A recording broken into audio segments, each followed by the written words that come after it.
खुदावंद यीशु मसीह के खूबसूरत नाम में मेरी तरफ से आप सबको सलाम।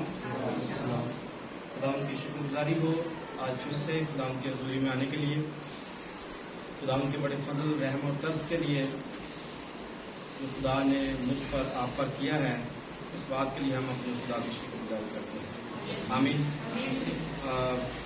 दुख की एक बात आप सबों को पता तो होगा, लेकिन फिर भी आपको बताना चाहते हैं कि हमारे क्लास के एक स्टूडेंट जो है वो खुदावंद में सो गए, मुबशर इमानुएल साहब कोयटा से, हरनाई से।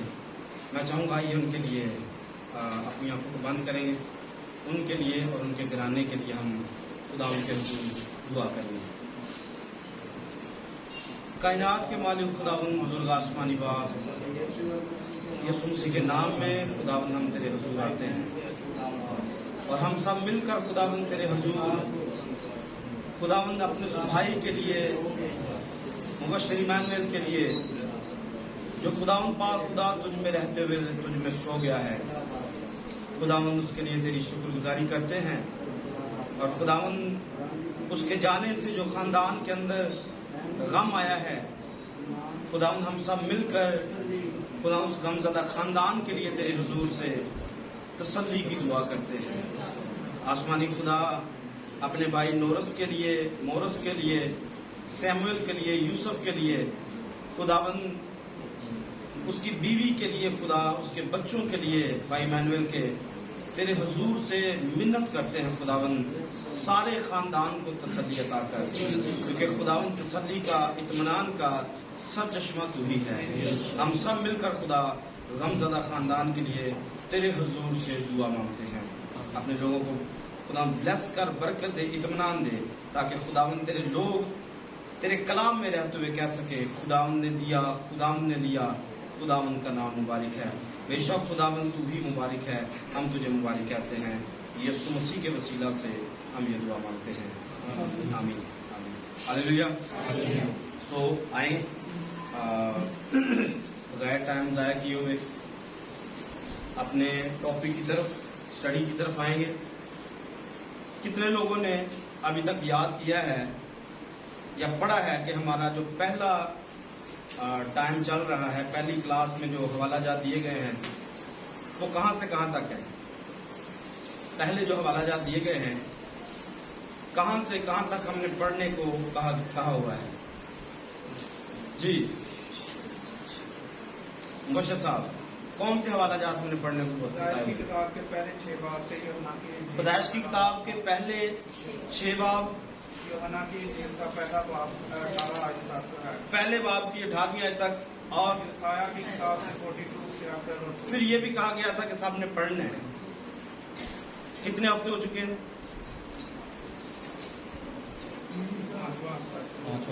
3 तारीख की बात है, मतलब 5वां हफ्ता शुरू हो चुका है। पहले जब बताया गया था तो तकरीबन 4 हफ्ते तो हो चुके हैं, 5वां मतलब स्टार्ट है, जिसमें मैं समझता हूं कि आपने काफी दफा ये जरूर पढ़ा होगा। तो पढ़कर आपको क्या मिला है? पिछली दफा भी ये सवाल किया गया था, आपने क्या सीखा है? नया आपको कुछ मिला है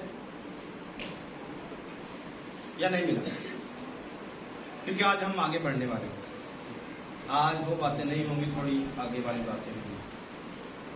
कुछ मिला नया या बस दूर किनारे किनारे से देखते रहे? कुछ हासिल करने के लिए पानी में जाना पड़ता है, गहराई में जाना पड़ता है, कश्ती को गहरे में लेकर जाना पड़ता है। आप कश्ती को लेकर गए या फिर बस जितना हो गया बस काफी है? जितना हो गया काफी है? हाँ, आगे बढ़ना चाहिए, आगे बढ़ना चाहिए। आमीन। कोशिश करेंगे तो बढ़ेंगे। एक एक लफ्ज के अंदर मुकाशफा है, एक एक लफ्ज के अंदर मुकाशफा है, लेकिन ये मिलता उसी को है जो तलाश करता है। मुकाशफा को तलाश करने के लिए मैंने एक पैगाम के अंदर काफी देर पहले बताया था, मुकाशफा हासिल कैसे होता है? किसी को याद? मुकाशफा अगर हासिल करना हो तो क्या करना पड़ता है? अपनी तरफ से बता दें, आइडिया बताएं। मुकाशफा अगर लेना हो तो क्या करना पड़ता है? 9 हफ्ते हो गए हैं। 9 हफ्ते हो गए, किस बात के लिए? ये जो आपने लिखवाए हवाले। 9 हफ्ते हो गए, हम जाग रहे हैं या सो रहे हैं? जाग रहे हैं, मैंने रिकॉर्ड किया। अभी तक मेरे भाई दूसरी क्लास को ही मेरा कल 5वां हफ्ता है, तो 9 हफ्ते किधर से हो गए? कितने हो गए? 4 पैगाम हो गए, आज 5वां पैगाम है। तो आप तो हमें भी जनाब गड़बड़ में लेके जा रहे हैं। अच्छा, क्या बात क्या चल रही है? मैंने क्या बताइए कैसे मिलता है? एक आयत को लेके एक सवाल निकालने पड़ते हैं। एक आयत को लेना है, उसमें से सवाल निकाल लें। जितने ज्यादा सवाल निकालेंगे उतना पैगाम लंबा होगा। लेकिन ये तफसीर करने का तरीका बताया था, ये मुकाशफा का तरीका नहीं है। ये जो तरीका था, ये कलाम को बयान करने का था कि आपने कलाम बयान कैसे करना है, उसकी तफसीर कैसे करनी है। एक ही आयत पर आपने वाइज करना है, इसको आयती वाइज कहा जाता है, आयती वाइज। और फिर जो स्टडी होती है, ये स्टडी फर्क होती है, सेमिनार फर्क होता है, आयती वाइज फर्क होता है, घर के अंदर पैगाम फर्क होता है, चर्च का पैगाम फर्क होता है, संडे का पैगाम फर्क होता है, सारे पैगाम फर्क होते हैं। तो ये एक खुलिया था आयत पर बात करने के लिए। आयती वाइज किसको कहते हैं, ये कैसे बयान किया जाता है? आयत को खोलना, तोड़ना, सवाल करने हैं, फिर उसी को जितने सवाल करने उन्हीं को बातों को पकड़ के वापस लेके उसी आयत के ऊपर एंड पे लेके आना, तो बस बात खत्म हो।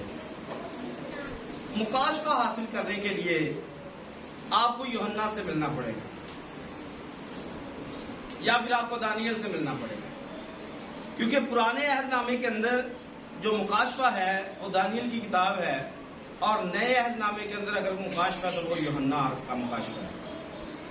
आप दोनों के साथ थोड़ी मुलाकात कर ले, आपको समझ में आएगा मुकाशफा कैसे मिलता है। मुकाशफा कैसे मिलता है? दुनिया के साथ कनेक्टेड रहना और मुकाशफा हासिल करना ये मुमकिन नहीं है। आप दुनिया के साथ भी पूरा कनेक्टेड रहें और मुकाशफा भी लें, ऐसा मुमकिन नहीं है।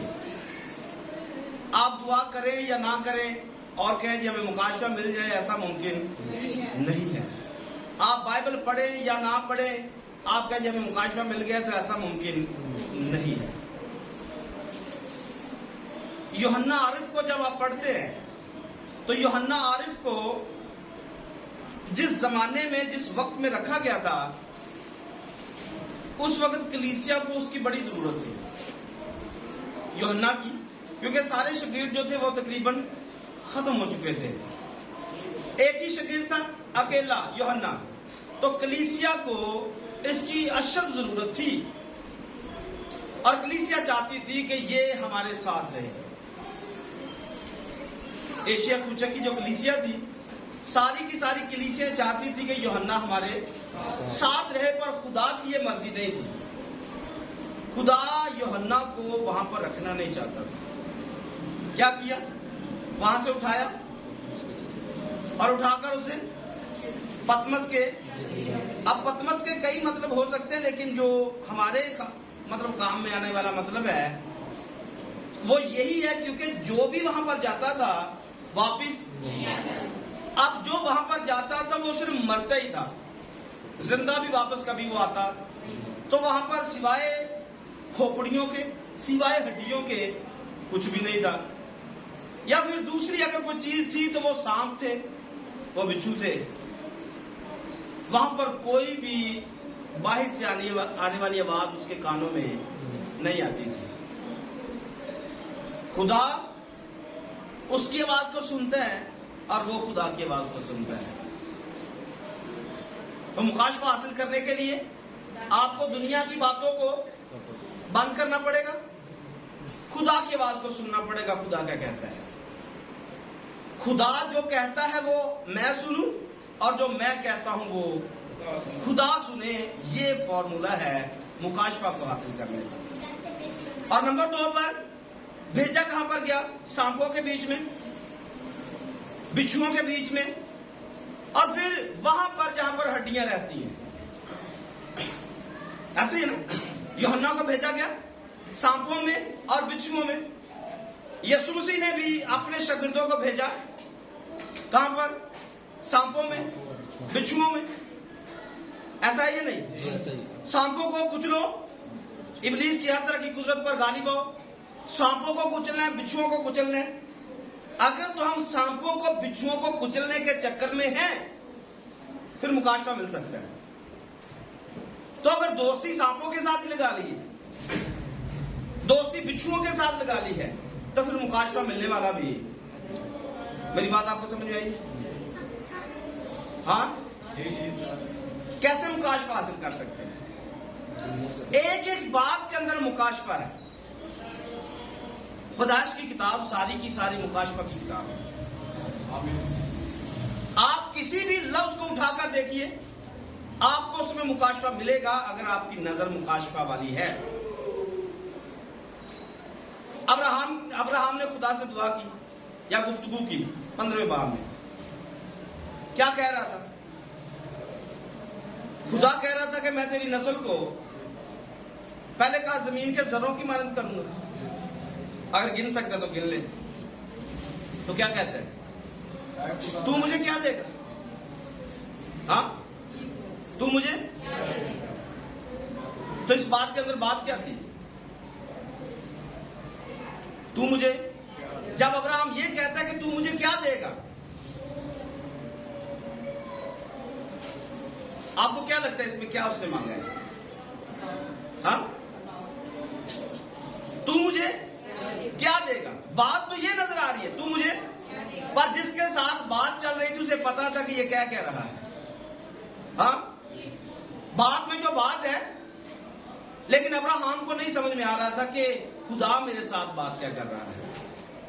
जब खुदा से कह रहा था कि मैं तेरा बहुत बड़ा, तो अब्राहम को इस बात की समझ, लेकिन खुदा को इस बात की समझ आ रही थी कि ये कह नहीं रहा कि मुझे बेटा चाहिए, दूसरे लफ्जों में मुझसे बेटा ही मांग रहा है। तू मैनू की दे रहा है, मैं बेऔलाद जाता हूं। तो ऐसा कहने से जो अंदर बात है वो यही थी कि तू मुझे क्या देगा, यानी कि मेरे को मुंडा नहीं, मेरा नौकर जो है अलीअजर, वो ही मेरा वारिस है सारी चीजों का। तो खुदा ने ऐसा कहा, मैं तेरा बहुत बड़ा। तो अजर कौन है?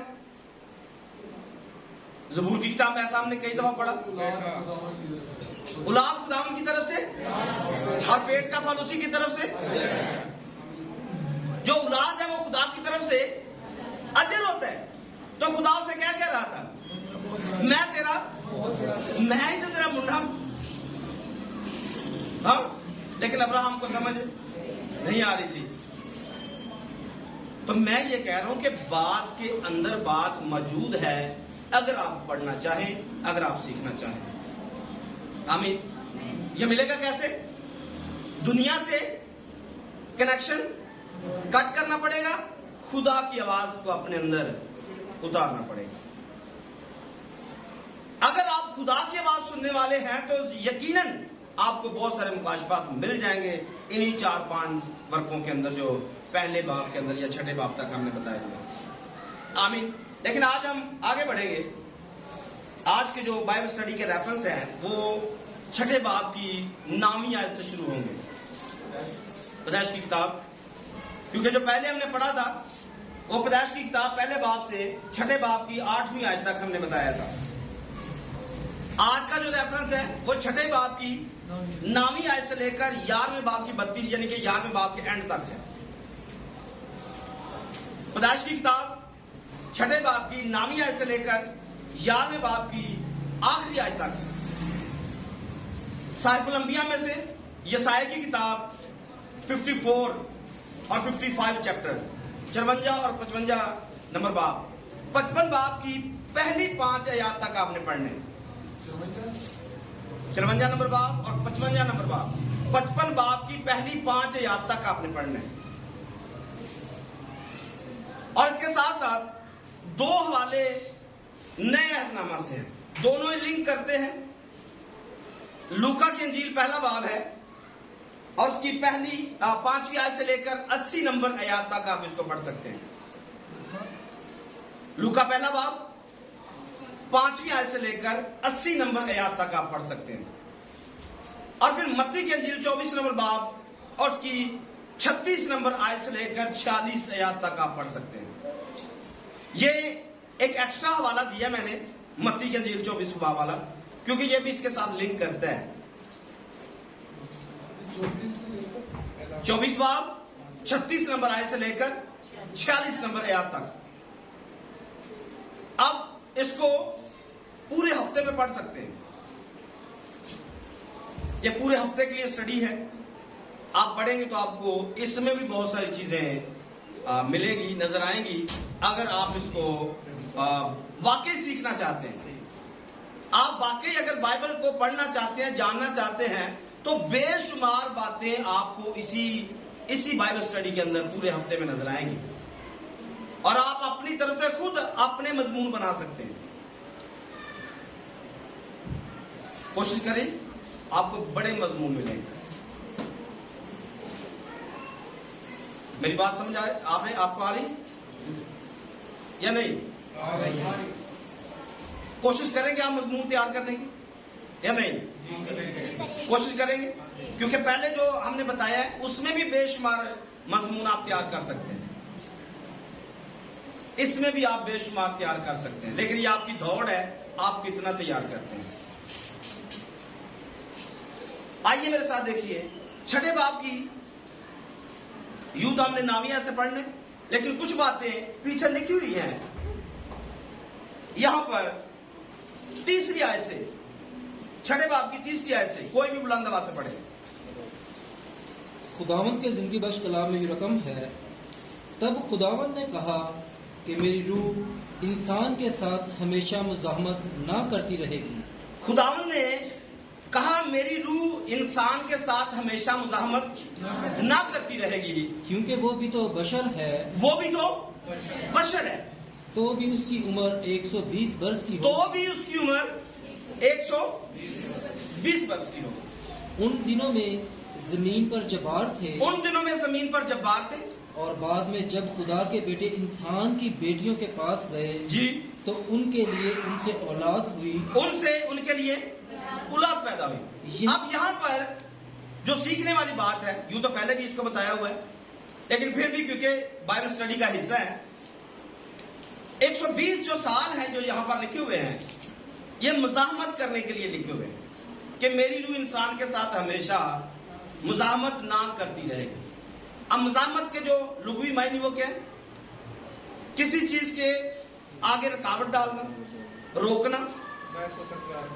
बहसो तकरार भी एक मायनों में है, लेकिन किसी चीज पर तंगी के साथ उसको रोकना, दरवाजा तंग करना, किसी को आगे गुजरने ना देना, ये इसके मायने है। इंसान के साथ खुदा हमेशा मुज़ाहमत नहीं करता रहेगा, ऐसा यहां पर लिखा हुआ है, क्योंकि वो बशर है। तो बशर के लिए एक टाइम पीरियड मुकर्रर किया गया है, और टाइम पीरियड क्या है? 120। इसके दो मायने हैं। एक तो जब नूह ने कश्ती को बनाना शुरू किया, तो उस कश्ती को बनाने के लिए जो टाइम पीरियड दिया गया था, वो यहां से निकाला जाता है कि 120 साल लगे या 120 साल दिए गए। लेकिन ये बात पूरी इसलिए नहीं होती क्योंकि नूह के दौर में जब तूफान आया, लोग मर गए, फिर से लोग आबाद हुए, और खुदा आज भी गम खाता है, आज भी इंसान बुरी राहों पर जाता है, आज भी खुदा मुज़ाहमत करता है, आज भी खुदा हमें रोकता है गुनाह करने से। तो इस एंगल में, इस लिहाज से ये बात आज भी जारी है।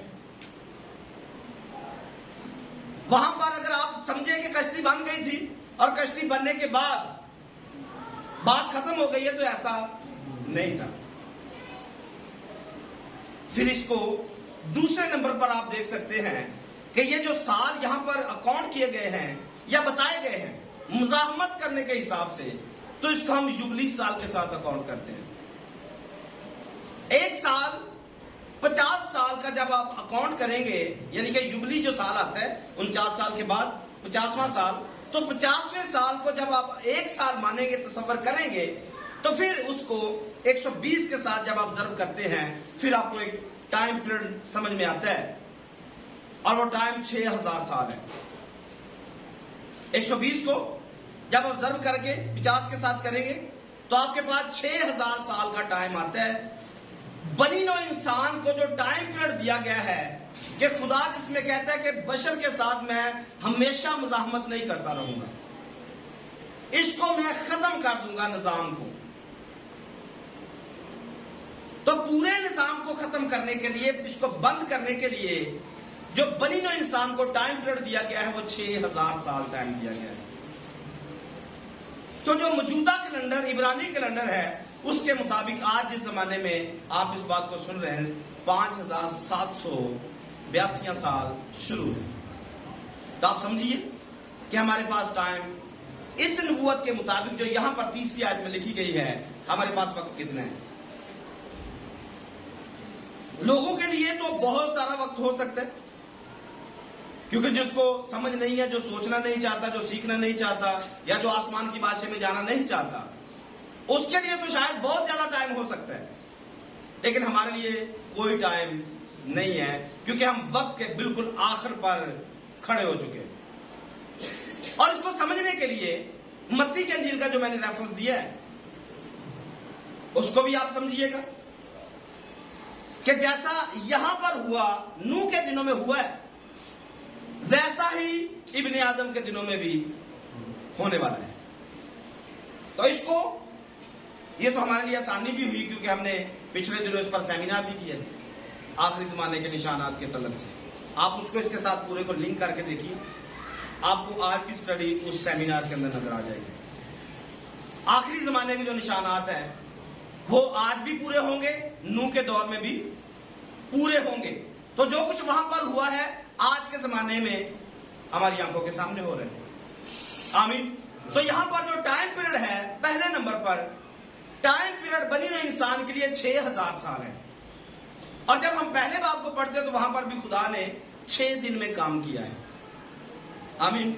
ये बातें हम कई दफा पहले भी कर चुके हैं। 6 दिन में खुदा ने काम किया और छठे दिन के आखिर में जाकर उसने इंसान को पैदा किया। तो आज हम जिस जमाने में हैं, ये छठे दिन का आखिरी टाइम चल रहा है जिसमें आदम तैयार किया जा रहा है। वो आदम जिसको यहां से उठाया जाएगा और बाग अदन में रख दिया जाएगा। जैसे वहां पर आप पढ़ते आदम को बनाया गया और लिखा है कि आदम को बनाने के बाद खुदा ने बाग अदन में रख दिया। तो ऐसे ही था जैसे आज हम तैयार हो रहे हैं, तो यहां से खुदा हमें उठाएगा और बाग अदन के अंदर जाकर रख देगा। आमीन। तो हमने इस बात को समझना है, हमारे पास वक्त जो है वो बहुत ही थोड़ा है। अच्छा, 218 साल को भी अगर आप छोड़ दें तो हमारी उम्र कितनी है? उम्र की म्याद कितनी है? नफे सुबूर के मुताबिक 70 कुव्वत हो तो हमने कितनी गुजार ली है? 40 साल तो गई। मैं अपनी बात कर लेता हूं, 40 तो गई, तो पीछे मतलब 30 रह गए उस उम्र के हिसाब से। वैसे हमें 30 चाहिए नहीं, इतना मतलब देर रहना नहीं, हम नहीं करते, हमें बहुत जल्दी है, हम जल्दी जाना चाहते हैं। तो बता रहा हूं कि अगर उस हिसाब से, उम्र के हिसाब से भी जाए तो आधी तो गुजर गई है, 30 साल और रहेंगे। फिर 218 साल में क्या होगा क्या नहीं होगा, हमें उससे कोई सरोकार नहीं है। हमें तो अपनी जिंदगी के साथ है कि हम इस जमीन पर कितनी देर है, और हमें इस लिहाज से भी जल्दी होनी चाहिए कि टाइम जो है वो खत्म हो चुका है। आमीन। और खुदा का काम जो हमें उसने करने को दिया है, हमें दिन ही दिन में करना है। आमीन। फिर आगे बढ़ेंगे, छठे बाब की 8वीं आयत को पढ़िए जरा, बल्कि 6ठी आयत को पढ़िए। यहां पर भी एक बात आपको मिलेगी। तब खुदावन जमीन पर इंसान को पैदा करने से खुदावन जमीन पर इंसान को बनाने के साथ क्या हुआ? गम किया, उसने मालूल हुआ। और खुदावन ने कहा कि जी, मैं इंसान को जिसे मैंने पैदा किया वे जमीन पर से मिटा डालूंगा। मैं क्या करूंगा उसे? मैं जमीन से उसको मिटा डालूंगा। इंसान से लेकर हैवान और रेंगने वाले जानदार और हवा के परिंदों तक क्योंकि मैं उनके बनाने से मलूल हूँ। अब इंसान के बनाने से भी मलूल है और बाकी जितने जानवर हैं उनके बनाने से भी खुदा मलूल है, गम करता है। तो यहां पर एक बात हमारे लिए जो सीखने वाली खास है, इस हवाले में हम जब भी गुनाह करते हैं, गलती करते हैं, या हमारा कोई गुनाह करता है, तो हम सिर्फ अपने बारे में सोचते हैं।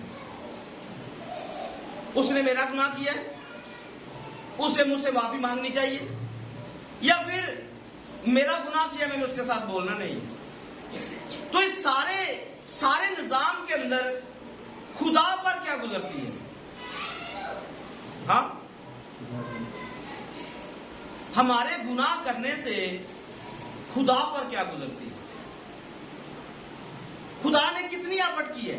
पिछली स्टडी को आप सारी को इसके साथ मिलाइए, देखिए कि खुदा ने कैसे आसमान को बनाया, जमीन को बनाया, और जो कुछ इस पर है सारे का सारा बनाया, और सारे का सारा बनाने के बाद एक बंदे को तैयार किया और सारे का सारा उसके हाथ में पकड़ा दिया।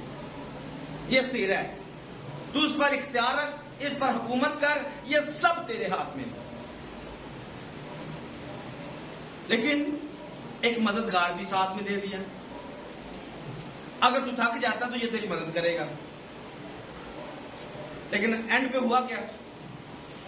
एक ही काम गलत हुआ। तो पीछे जितनी सारी खुदा ने एफर्ट की थी, आदम तो बाग से बाहर निकला ही निकला, पर खुदा के दिल पर क्या गुजरा? हाँ, हम कोई काम शुरू करते हैं यहां पर चर्च के अंदर या अपने घरों के अंदर, हमारे इतने जरूरी काम भी नहीं, इतने कीमती काम भी नहीं होते, क्योंकि इंसान के दिल के ख्याल सदा बुरे ही रहते हैं, तो उसके मंसूबे भी बुरे ही, ख्यालात भी बुरे ही। सोचना तो अपने बारे में सिर्फ सोचना है, अपने आप को बेहतर करने के अंदाजे में, या मतलब किसी अंदाज में सोचना है। लेकिन खुदा तो हमारे बारे में सोचता है, खुदा सब कुछ हमारे लिए करता है। हम जब शुरू करते हैं तो हमारा काम अगर कोई रुकावट डालता तो कितनी तकलीफ होती, हाँ, कितनी तकलीफ महसूस करते हैं। कितनी मिसालें इस पर दी जा सकती, मारने पर भी इंसान, हाँ, एक मतलब नाकाम काम है, इतना अच्छा काम भी नहीं, लोकल काम है और जमीन के काम है, इसको हम स्टार्ट करते हैं। अगर इसमें कोई रुकावट डाल देता है तो हमारे दिल पर क्या गुजरती है? हम बंदा मारने तक चले जाते हैं, और कई दफा तो लोग कत्ल ही कर देते हैं। सोचिए, खुदा के इतने बड़े सेटअप को खराब किया गया है, खुदा के दिल पर क्या गुजरती है? अभी पिछले दिनों जब हम कोयटा में गए तो हमने रास्ते में जाते जाते मूवी बनाई और हम बातें कर रहे थे, पास्टर कलीम साहब और मैं।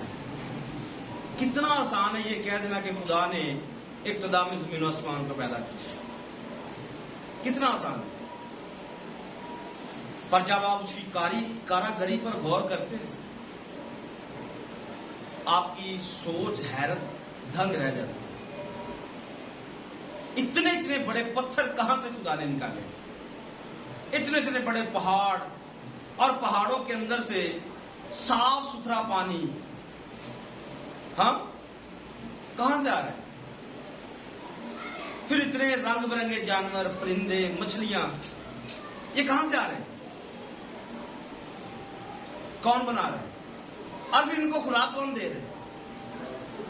हम अपने 2-3 बच्चों के लिए, 4 बच्चों के लिए फिक्रमंद रहते हैं, कौन खुराक देगा, कौन कपड़े देगा, कौन फलान करेगा, कौन घर बना के देगा, मर गए तो मेरे बच्चों का क्या होगा।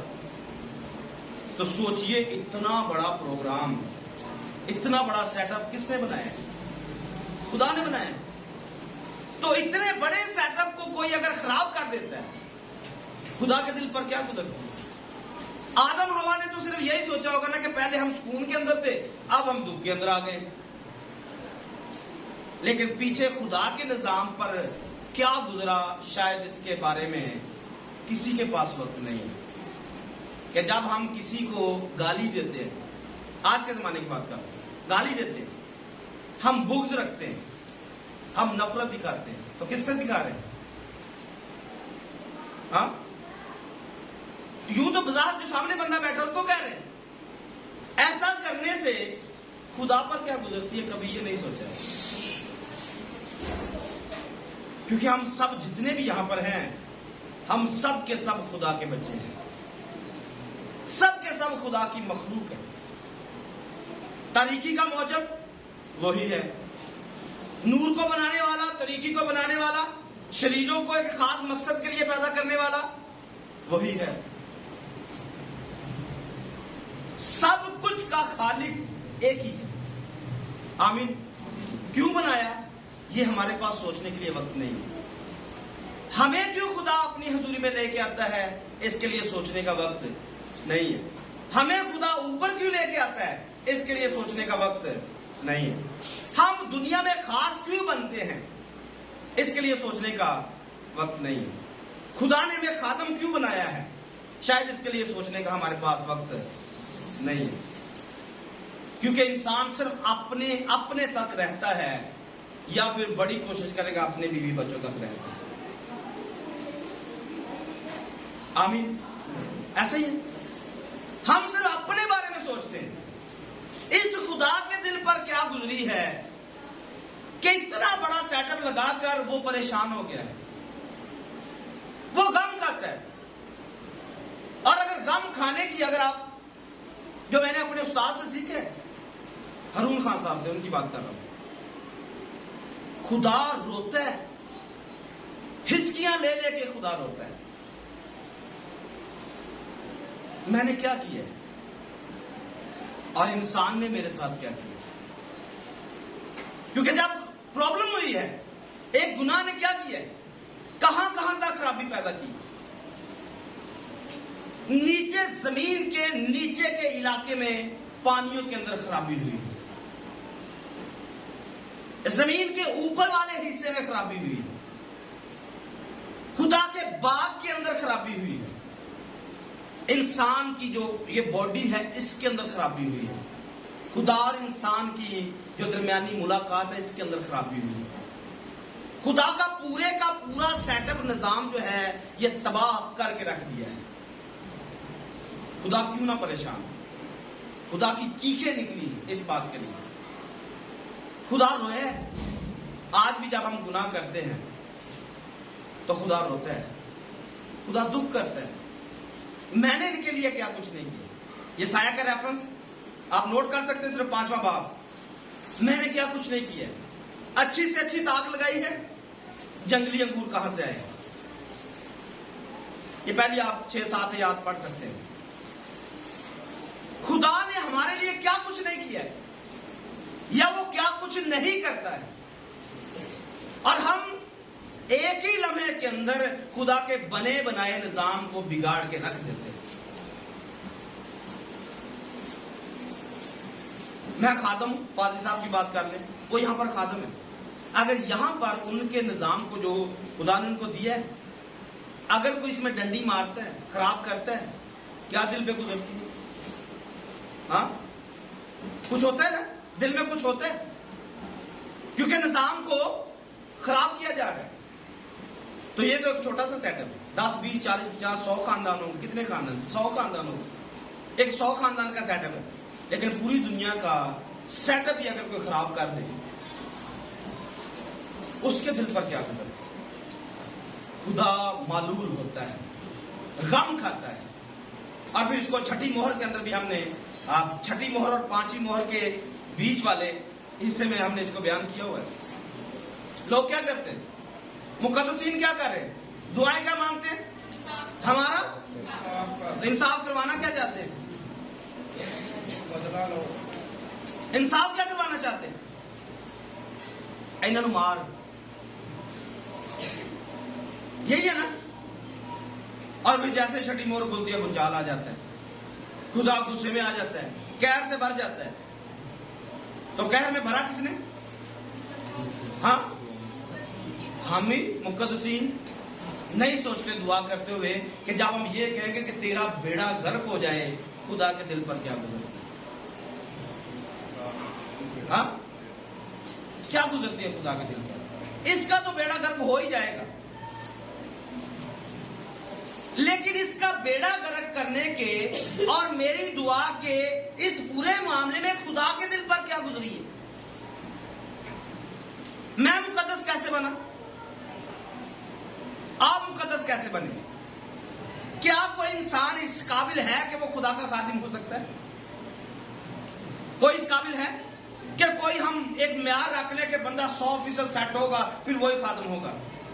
हमें भी तो खुदा ने गंदगी से बाहर निकाला है, घूरे में से बाहर निकाला है, और किसी गंदी जगह से निकालकर उसने अपना हमें खादम बनाया या परस्तार बनाया है। ऐसा ही ना? और फिर हम यहां पर आकर किसी बंदे को बंदे ही ना समझे, और फिर जो मुंह में आए उसके लिए मांगते रहे, उसके लिए कहते रहे। आप कहते रहे आपकी आजाद मर्जी है क्योंकि आप मुकद्दस जो हैं, लेकिन ये सारे मामले में सिर्फ ये सोचना कि खुदा के दिल पर क्या गुजरता है, क्योंकि जिसके लिए हम बद्दुआ दे रहे हैं वो भी खुदा की सूरत है, वो भी खुदा की शबीह है। जिसके साथ हम बुग़्ज़ कर रहे हैं, हसद करते हैं, वो भी खुदा की सूरत और शबीह है। और दुआएं कौन सी हैं? हमारा इंसाफ। इंसाफ किस बात का करना है? कभी खुदा के साथ ये कहे मेरा जरा इंसाफ कर, फिर खुदा आपकी लिस्ट आपके सामने रखेगा, देख ले। ईसाया ने ऐसा लिखा, हमारी रास्तबाजी गंदे लिबास की मां है। हमारी रास्तबाजी ये गंदी कैसे होती है? अगर हम रास्तबाजी करते तो गंदी कैसे होती है? हाँ, मैं नहीं पैड़े कामों से नहीं, मतलब एक बंदा रास्तबाज, आप रास्तबाज है, आप सारा दिन रास्तबाजी के काम करते रहते हैं, ये गंदे लिबास की मानद कैसे हो जाती है? मतलब मैं रोजा रखूं, दुआ करूं, कलाम सुनाऊं, खैरात करूं, या जितने भी अच्छे काम है मुझे करने के लिए बोले गए, मैं करता रहूं, आप करते रहे, और एंड में पता चले आपकी रास्तबाजी गंदे लिबास की मानद है, कैसी हुई?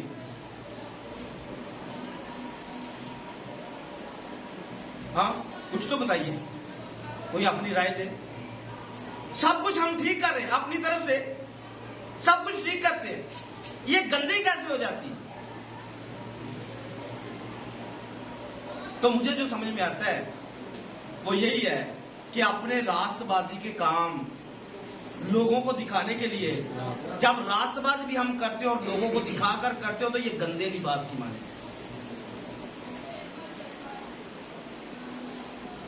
काम रास्तबाजी का कर रहे हैं, लेकिन काम लोगों को दिखावे के लिए कर रहे हैं। तो ये मुझे जो समझ में आता है, ये गंदे लिबास की मानद है, क्योंकि हम करते हैं थोड़ा है, चर्चा ज्यादा करते हैं।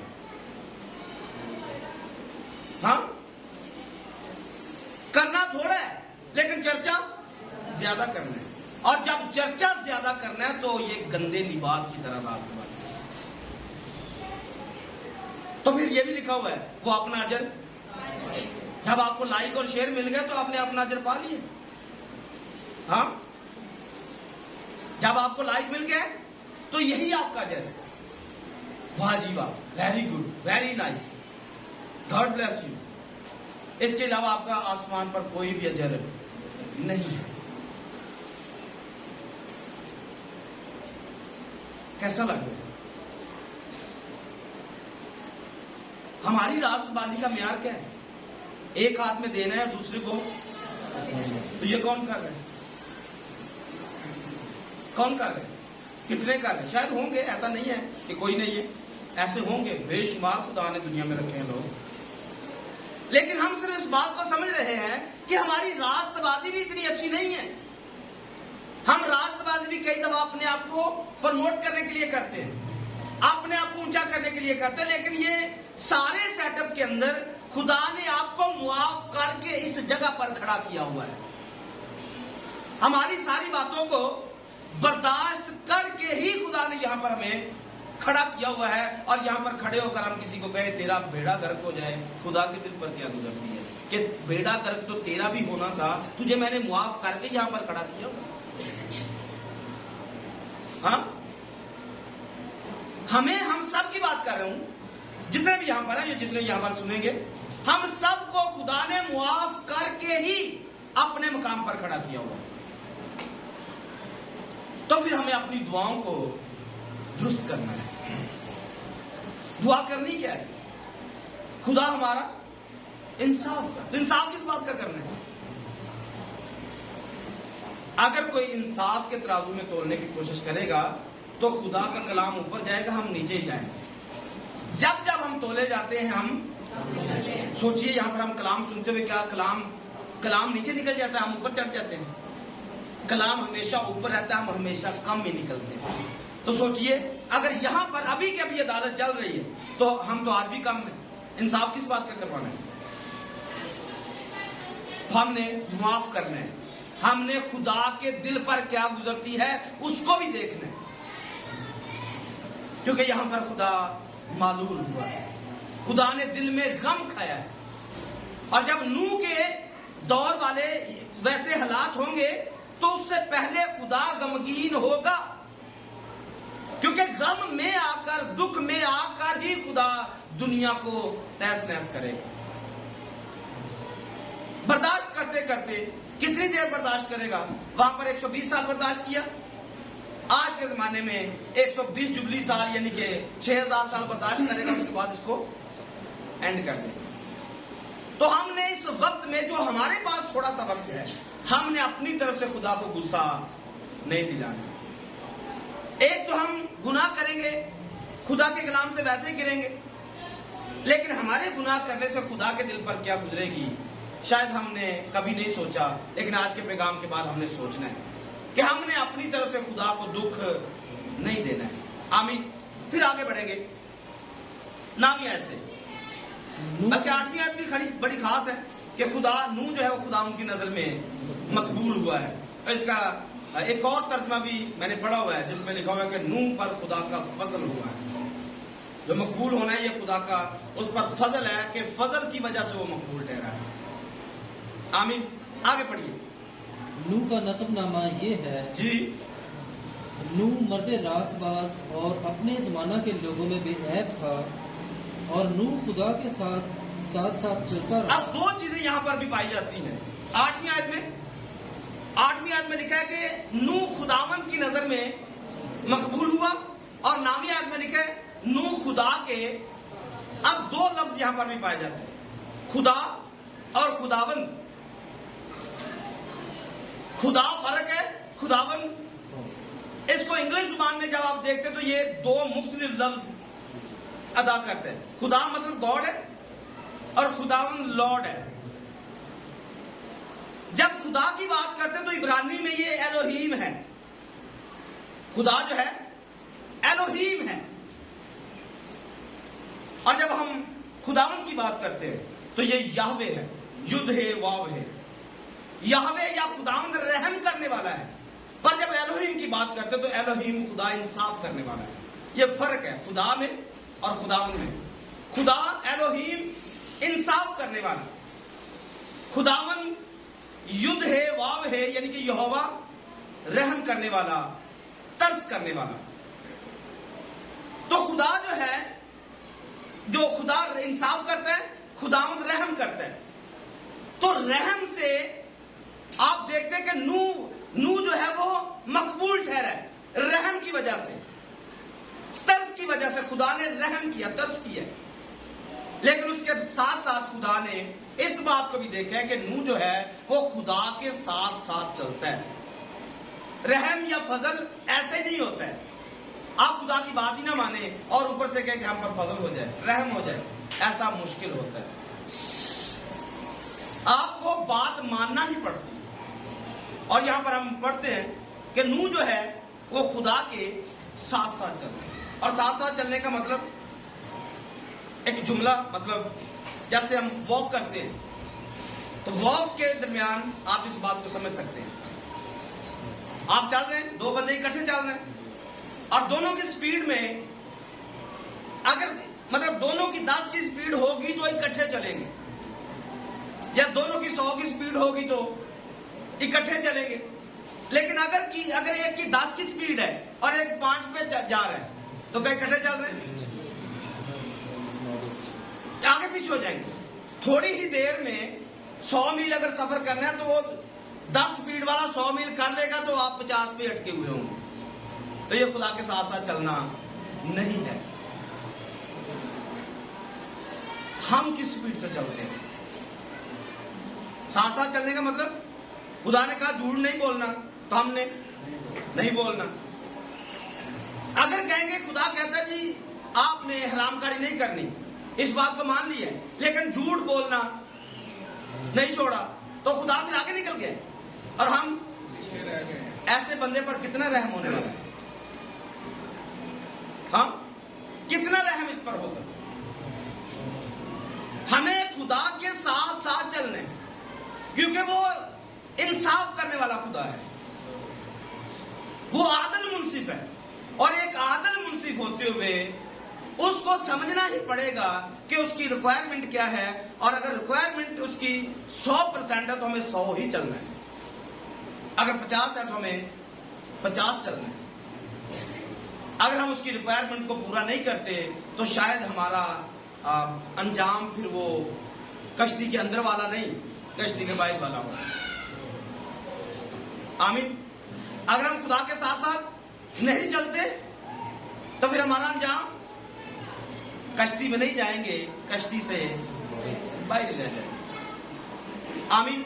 एक और चीज, बात क्या पढ़िए फिर से इसी की जी 12वीं आयत। और खुदा ने जमीन पर नजर की, खुदा ने जमीन पर नजर की और देखा कि वो नाराज हो गई है, और देखा कि वो नाराज हो गई है, क्योंकि हर बशर ने जमीन पर अपना तरीका बिगाड़ दिया। देखा कि हर बशर ने जमीन पर अपना तरीका, हर बशर ने। अब यहां पर जो बशर वाला सिस्टम है ये भी सिर्फ इंसान नहीं है। क्या आप समझे कि सिर्फ इंसान की बात है? अगर इंसान ही बशर था तो फिर इंसानों को मरना चाहिए था। जानवरों की क्या गलती है? दरख्तों की क्या गलती है? लेकिन याद रखिए ये जो बशर है, ये इब्रानी जुबान के मुताबिक हर वो शख्स या हर वो चीज जो सांस लेती है, वो चाहे दरख्त है, वो चाहे जानवर है, चाहे इंसान है, हर बशर ने अपना तरीका बिगाड़ लिया था। इसलिए खुदा ने सबको बर्बाद किया है।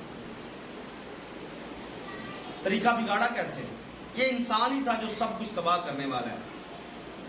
खुदा ने अपनी शरह की किताब के अंदर अहबार में बताया हुआ है कि जानवर जो हैं जिस नस्ल से हैं उसी से उनको बरवाना है। क्रॉस ब्रीडिंग जो है वो नहीं करवानी है, क्योंकि खुदा हलाल और हराम की तमीज रखता है। हलाल क्या है, हराम क्या है, खुदा इसकी तमीज रखता है। और यही हराम और हलाल खुदा ने शुरू से बताए हुए, लेकिन इंसान ने क्या किया? क्रॉस ब्रीडिंग मतलब एक को दूसरे जानवर के साथ मिलाया गया। और कई जानवर तो ऐसे पैदा हुए हैं जिनका कोई सिरे से मां बाप ही नहीं है। सब उल्ट हो गया। हाँ, सब उल्ट हो गया, उलट कर दिया। मुर्गी हम जो ज्यादा खाते हैं उसकी क्या कंडीशन है? हाँ, जो ज्यादा मुर्गी चलती है क्या कंडीशन है? उसका बाप कौन है, उसकी मां कौन है? मशीन ने पैदा की। क्या खुदा को गुस्सा नहीं आएगा? क्या खुदा को दुख नहीं होगा कि मेरी ही क्रिएशन के अंदर इन्होंने खुद से मिलावट की है? आपने समझा? एक मौसम था जिसमें आपको एक सब्जी मिलती थी, एक फ्रूट मिलता था, लेकिन आज हर मौसम में मिल रहे। हाँ, मतलब जो खुदा ने दिया है खुदा के उलट काम है। हर चीज ने अपना तरीका, सब्जियों ने 1 महीने देने की बजाय पूरा 12 महीने सब्जियां आ रही। 1 महीना फ्रूट खाने की बजाय 12 महीने फ्रूट आ रहा है। तो जानवर अपनी मर्जी से औलाद पैदा करवाई जाती है, और इंसानों का भी यही हाल है। इंसानों ने क्या किया? अपनी मर्जी से बच्चे पैदा कर ले। पाबंदियां हैं, ये करना है, इतना करना है, इतना करना है। ऐसा ही है नहीं, तो हर शख्स ने अपना तरीका, तो जानवरों ने तरीका आज भी बिगाड़ा हुआ है, फ्रूट सब्जियों ने तरीका आज भी बिगाड़ा हुआ है, इंसानों ने तरीका आज भी बिगाड़ा हुआ है। तो यही कुछ था जो वहां पर था, और जो कुछ उस जमाने में हुआ आज फिर से हमारी आंखों के सामने हो रहा है। आमीन। तो बात अभी जारी है, खत्म नहीं है, लेकिन आपने पूरा हफ्ता ये जो हवाला जात दिए गए, लिंक हवाला जात दिए गए हैं, आप इनको पढ़ने समझने, और जो आपको समझ में आए अगली दफा आपने जरूर बताना है। आमीन। आइए अपनी आंखों को बंद करेंगे, सरों को झुकाएंगे।